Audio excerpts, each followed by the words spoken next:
Relative URLs are URLs that don't specify a complete host and path. Let's go ahead and open up relative.html. I'm not going to make a working copy here because we're not going to be changing anything, but I want to show it to you in the editor. And here we have a normal little HTML document. And you'll notice that this link here, instead of having a whole URL, it just has a file name, page1.html.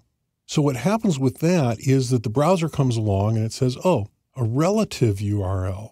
So it'll construct a complete URL and it'll use this as the basis of that. And so what it does is it says, well, where did I get this document? I got this document on this host and at this path. I'm going to take that host and path all the way up to the file name, and I'm going to replace the file name with whatever is here.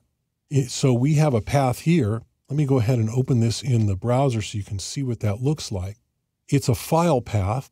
See, it starts with the file scheme, and then it's got this path /users/Bill Wyman, blah, blah, blah, all the way up to chapter 07/relative.html.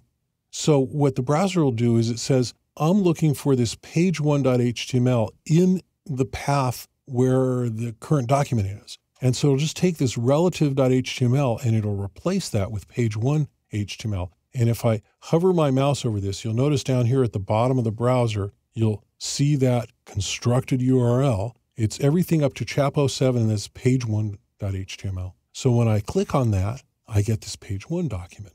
Let's take a look at that. We'll open that in our text editor, page1.html, and we see here it's the same document basically. And we have a couple of things. We have a link to, and here it is, a link to page 2, but you'll notice that this has a subdirectory. Again, it's a relative URL. It doesn't begin with a slash. It doesn't begin with a HTTP or anything like that.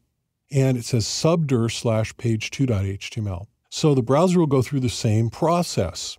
It'll take the current path to this page1.html that it's opened up and it's found this URL in, and it'll replace page1.html with whatever it sees here, which starts with subdir/page2.html. So if we look at this in the browser, see, we have our current path has everything up to chap 07. And if I hover over this page 2, you see down there at the bottom, it says chap 07/subdir/page2.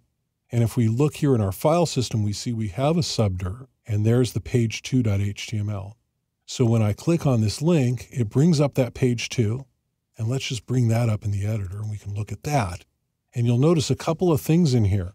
One is the style sheet. You'll notice back in our other documents, if I bring up page1.html, you notice our style sheet here, it says main.css in the href. And if I bring up page 2, you'll notice it says /main.css. And a link back to page 1 has /page1. So this ... is a special thing. Actually, it comes from Unix file systems. And it means the directory at the previous level relative to this document.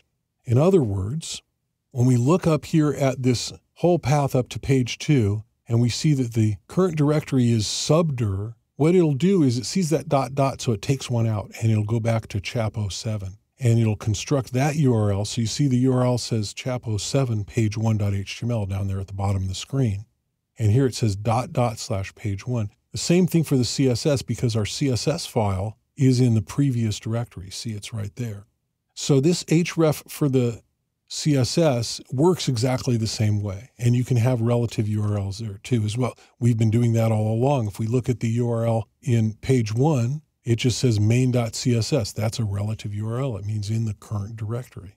So let's go ahead and click on our back to page 1 link. And you see now we're back in chap 07, and click on original document. See, now we're back at the original document. So relative URLs are a great way to refer to objects within the same file space. Be careful though. It takes some effort to maintain relative links as you move your documents around on your site.